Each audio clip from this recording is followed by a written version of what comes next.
A crippling winter storm is about to paralyze half of America, and the computer models just shifted overnight. 30 million people are now in the path of what could be the worst ice storm this century. The question everyone is asking, is your city about to lose power for over a week? Right now, winter storm watches stretch from New Mexico to Nashville. That is over 1,500 miles of severe weather alerts. Dallas, Little Rock, Memphis, Charlotte, all under the gun. And here is what nobody is telling you. The storm track shifted north overnight, which means millions of people who thought they were getting snow are now facing something far more dangerous. Ice. Not just a dusting. We are talking about 1 to 2 inches of solid ice coating everything. Power lines, trees, roads, everything. Let me show you exactly what changed in the last 12 hours and why meteorologists across the country are calling this a forecasting nightmare. But first, I need you to do something. Drop a comment right now telling me where you are watching from. Why? Because at the 30-second mark, I am going to reveal which cities are in the absolute worst danger zone, and you need to know if yours made the list. Here is what we know. 2 massive pieces of energy are colliding over the United States. One is Arctic air pouring down from Canada, the kind of cold we have not seen in years. The other is a moisture-loaded storm system, pumping water vapor all the way from the Pacific Ocean.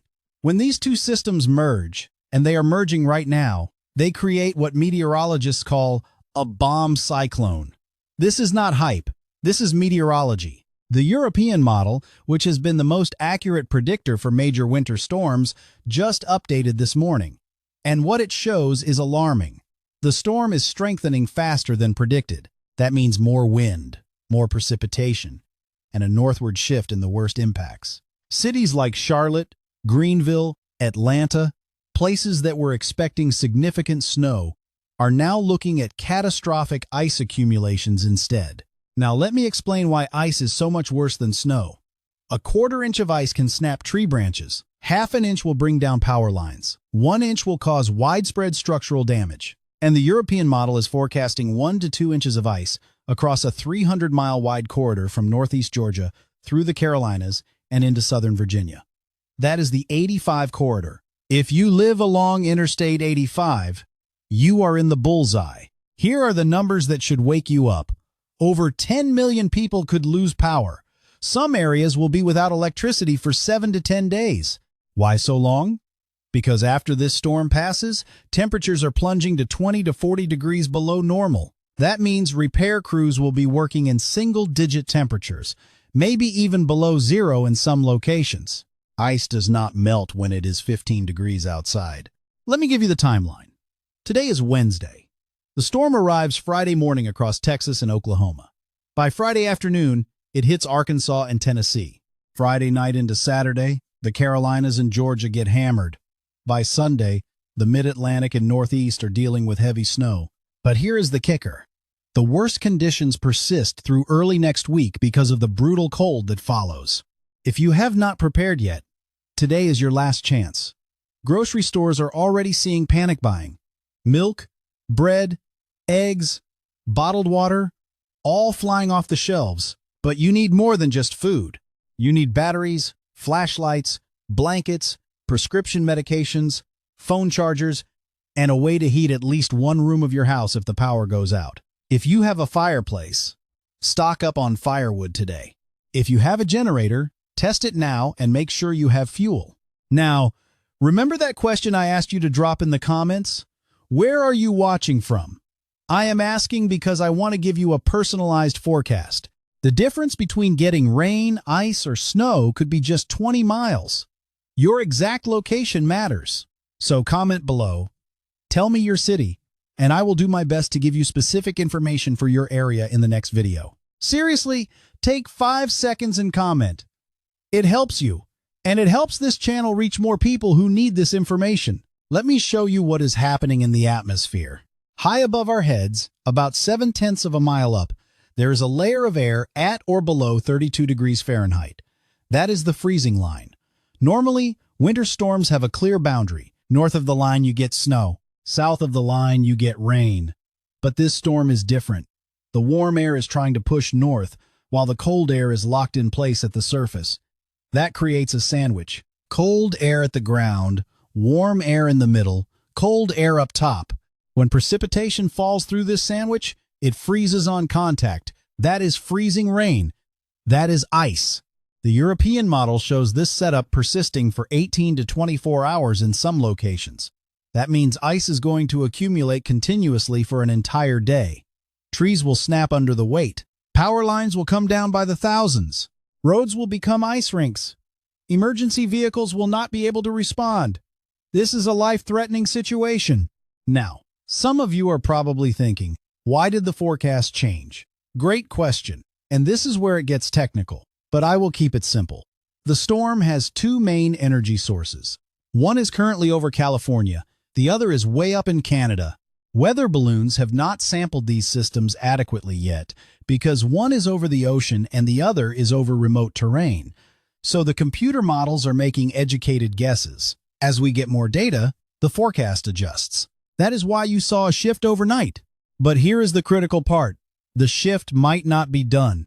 Models could still wobble back south a bit, or they could continue north.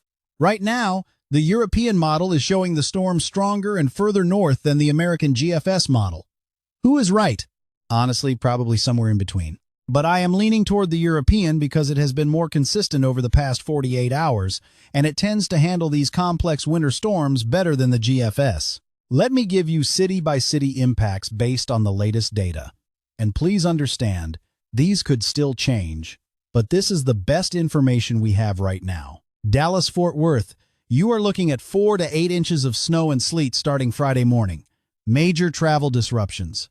Power outages likely. Temperatures will crash into the teens by Friday night. Little Rock, this is going to be ugly for you. Heavy ice accumulations, possibly ½ an inch to 1 inch. Widespread power outages expected. Roads will be impassable by Friday evening. This could last through the weekend. Memphis, you are right on the edge. North of the city, heavy snow, 6 to 10 inches. South of the city, significant ice. Either way, you are getting hit hard. Plan for power outages. Nashville. The latest models have you in a bad spot. You are in the transition zone between heavy snow to your north and crippling ice to your south. Right now, it looks like you could see both, snow changing to ice, then possibly back to snow. Total accumulations of 6 to 12 inches of snow and sleet with ice in between. This is a disaster scenario. Huntsville, northern Alabama. You are looking at significant ice, possibly 3/4 of an inch to over 1 inch. This will cause major damage. Expect extended power outages. Atlanta, the good news is you will mostly miss the worst of this. The bad news is you are still getting ice, just not as much. Maybe 1/10 to 1/4 inch. Enough to cause problems, but not catastrophic. However, your bigger issue is the cold that follows. Temperatures will be in the teens for several days.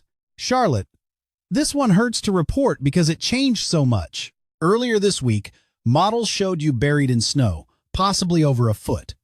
Now, the European model shows you getting crushed by ice instead. We are talking about 1 to 2 inches of ice accumulation. This would be the worst ice storm Charlotte has seen since 2000. Maybe worse. Power outages could last a week or longer. This is not a snow day situation. This is a stay home for several days situation. Greenville-Spartanburg, same story as Charlotte. What looked like a major snowstorm is now looking like a historic ice event. 1 to 2 inches of ice. Trees will come down. Power will be out for extended periods. Stock up now. Raleigh-Durham, you are in a tricky spot. You might start as snow, transition to ice, then back to snow. Total accumulations of 4 to 8 inches of snow and sleet with significant icing in between. Travel will be impossible. Richmond, Virginia. The models have shifted you more towards snow, which is actually better news. 6 to 12 inches of heavy, wet snow. Power outages possible, but not as severe as areas to your south. Washington, D.C., Baltimore, Philadelphia. You are getting a significant snowstorm. 8 to 14 inches of snow. This is a big one for you, but you are used to dealing with snow. The bigger issue is the cold that follows. New York City, 6 to 10 inches of snow. Northern suburbs could see more. This is going to slow you down, but it is manageable compared to what the South is facing. Boston, you are on the northern fringe. 3 to 6 inches of snow. The bigger story for you is the Arctic air that follows. Now, here is what almost nobody is talking about. The cold after the storm. This is not a typical southern winter storm where you get some snow and ice. Then it warms up the next day and everything melts. This time, the cold air locks in and stays. For over a week, maybe longer. By Monday of next week, after the storm has passed, temperatures will be 20 to 40 degrees below average across the entire eastern United States. That means highs in the teens and 20s where you normally see 40s and 50s. Overnight lows will be in the single digits, possibly below zero in some areas. What does this mean practically? It means that ice does not melt, snow does not melt, roads stay dangerous, power crews work in brutal conditions, slowing repairs, schools stay closed, businesses stay closed, supply chains get disrupted. This is not a 2-day event. This is a 10-day event when you factor in the aftermath. Let me put this in perspective. During the ice storm of 2000, parts of North Carolina and South Carolina were without power for over a week. Some rural areas were out for 2 weeks. Thousands of trees came down. Damage estimates topped $1 billion.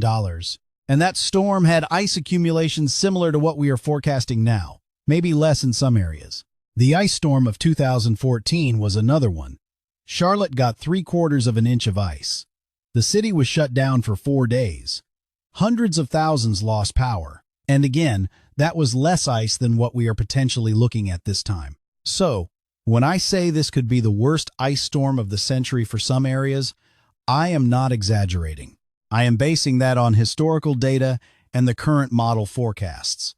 This has the potential to be a billion-dollar disaster. It has the potential to cause fatalities if people are not prepared. Now, I want to address something. Some of you might be in areas that shifted from snow to ice, and you are disappointed. I get it. Snow is more fun than ice. Snow is easier to deal with, but please understand, ice is far more dangerous. Ice brings down trees and power lines. Ice makes roads completely impassable. Ice causes injuries and deaths. So if your forecast changed from snow to ice, take it more seriously, not less. Also, I want to be clear.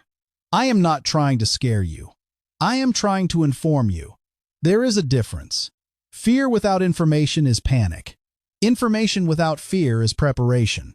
My goal is to give you the facts so you can make smart decisions for your family. So what should you do? Here is your action checklist. Number 1.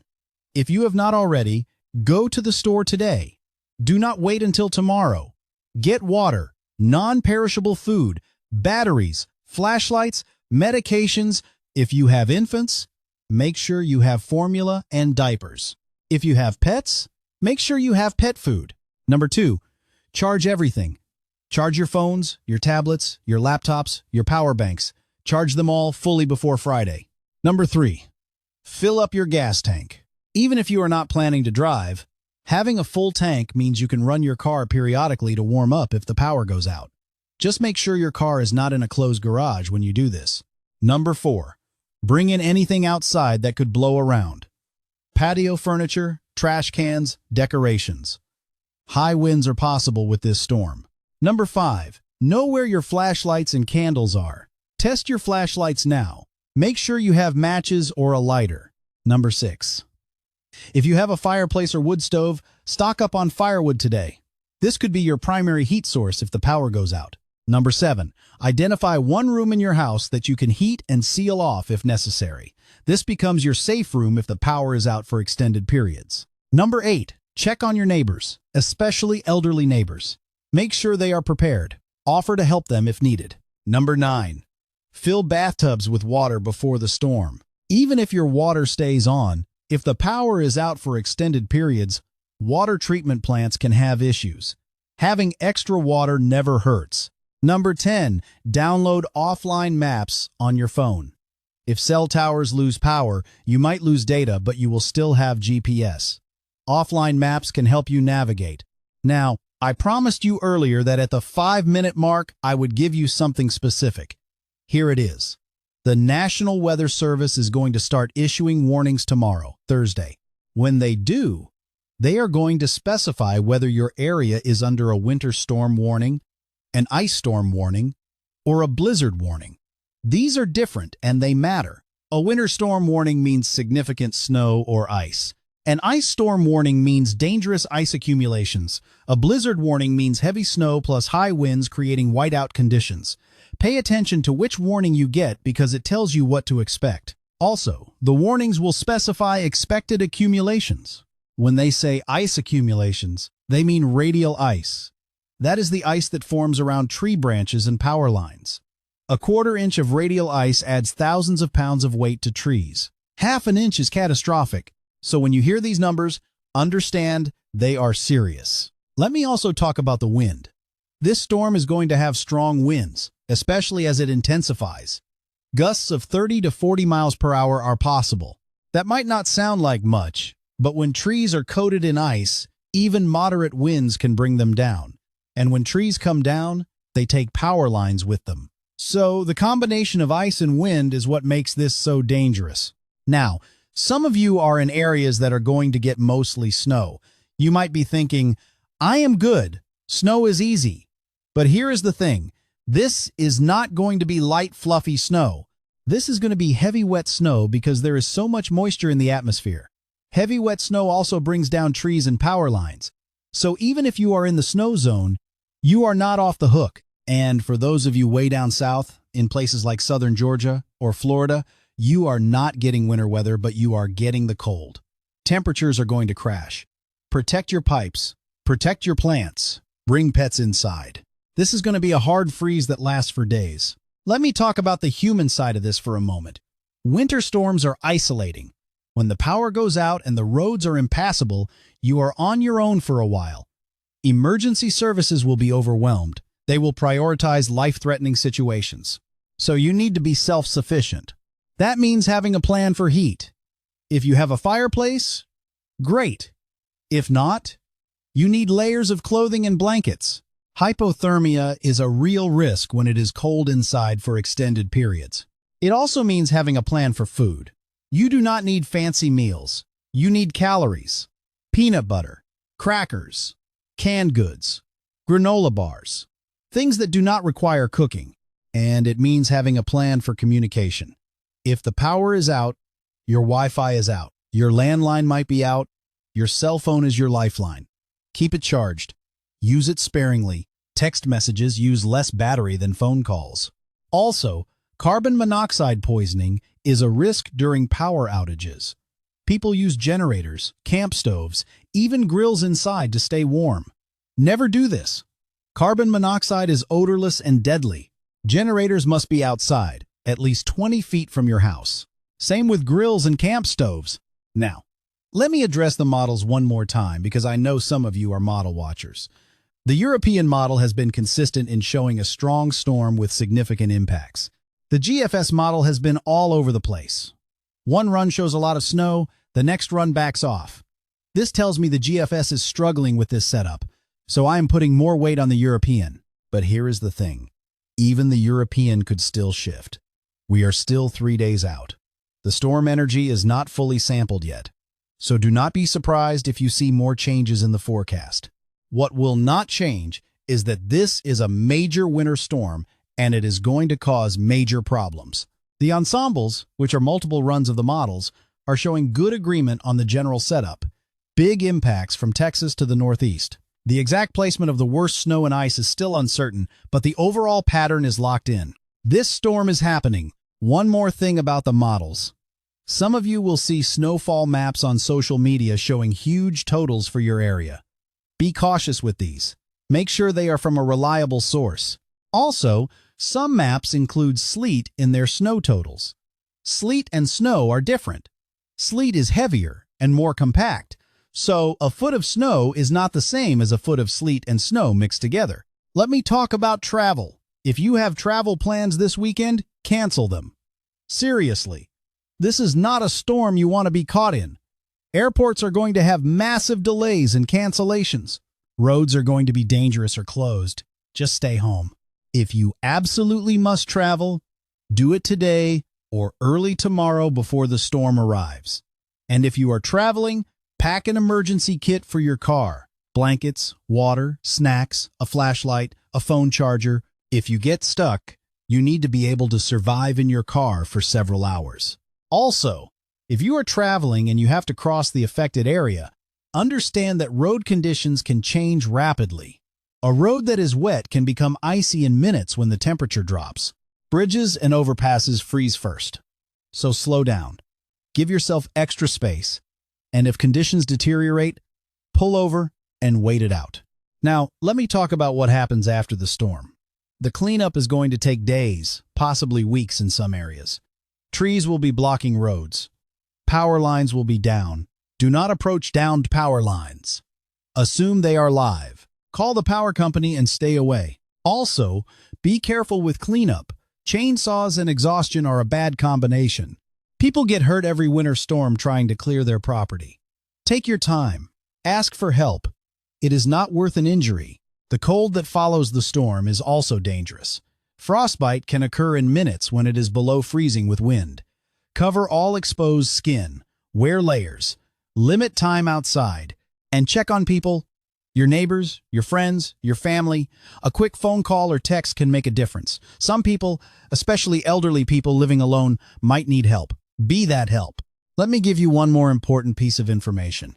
If you lose power, report it to your power company. They need to know where the outages are, but understand they are going to be overwhelmed. Calling multiple times will not speed things up. Just report it once and then be patient. Also, power companies will prioritize repairs. Hospitals, emergency services, and areas with the most customers come first. If you are in a rural area, you might be waiting longer. It is not fair, but it is reality. So, prepare accordingly. Now, I want to talk about something that is going to happen in a few days. After this storm passes and the cold settles in, there is going to be a second wave of problems. Pipes are going to freeze and burst. This happens when temperatures stay below freezing for extended periods. To prevent this, let your faucets drip slightly. Keep cabinet doors open under sinks. If you have exposed pipes, wrap them in insulation or towels. If a pipe does freeze, do not use a blowtorch or open flame to thaw it. You will start a fire. Use a hairdryer or heating pad. And if a pipe bursts, know where your main water shutoff is. You need to be able to turn off the water quickly to minimize damage. Another issue that comes up is food spoilage. If the power is out, your refrigerator will keep food cold for about 4 hours if you keep the door closed. Your freezer will keep food frozen for about 48 hours if it is full, less if it is half full. After that, you need to decide what to keep and what to toss. When in doubt, throw it out. Food poisoning is not worth the risk. Also, if you have medications that require refrigeration, like insulin, you need a plan. Some medications can tolerate brief periods without refrigeration, but check with your pharmacist. You might need to find a friend or family member with power who can store your medication temporarily. Let me address pets one more time. Your pets feel the cold just like you do. Bring them inside. If you have outdoor animals, make sure they have shelter and access to unfrozen water. Check on them frequently. Hypothermia affects animals too. And if you have livestock, you have extra challenges. Make sure they have access to food and water. Break ice on water troughs. Provide windbreaks. If you can, bring vulnerable animals into a barn or shelter. Now, some of you are probably wondering, when will the next update be? I am planning to do another video this afternoon with the latest model runs. I will also do a live stream tonight to answer questions, and I will keep updating as long as this storm is a threat. So make sure you are subscribed and have notifications turned on. Also, comment below if you have specific questions. I cannot answer everyone individually, but I read through comments and I try to address common questions in the next video. And if this information has been helpful, share this video. Send it to your family, your friends, your coworkers. The more people who are prepared, the better we all do during and after this storm. Let me leave you with this. Winter storms are serious, but they are manageable if you are prepared. Do not panic. Do not ignore it. Just take it seriously and make smart decisions. Stock up on supplies today. Charge your devices. Check on your neighbors. Have a plan for heat if the power goes out. And stay informed. The forecast is going to continue to evolve. What we know today might change tomorrow. So keep checking for updates. And remember, this is not just a one-day event. This is a multi-day event with lingering impacts. The storm hits this weekend, but the cold and the aftermath last into next week. So think long-term. Think about what you need for 7 to 10 days, not just 2 or 3. I know this has been a long update, but I wanted to make sure you have all the information you need. This is a significant storm. It is going to impact millions of people, but if we are all prepared, we will get through it. So again, comment below and let me know where you are watching from. I want to know how this storm is affecting your area, and I want to give you the best forecast I can for your specific location. Stay safe out there, take care of each other, and I will see you in the next update. Get prepared now while you still have time. This storm is coming, and it is going to be a rough one, but we will get through it together.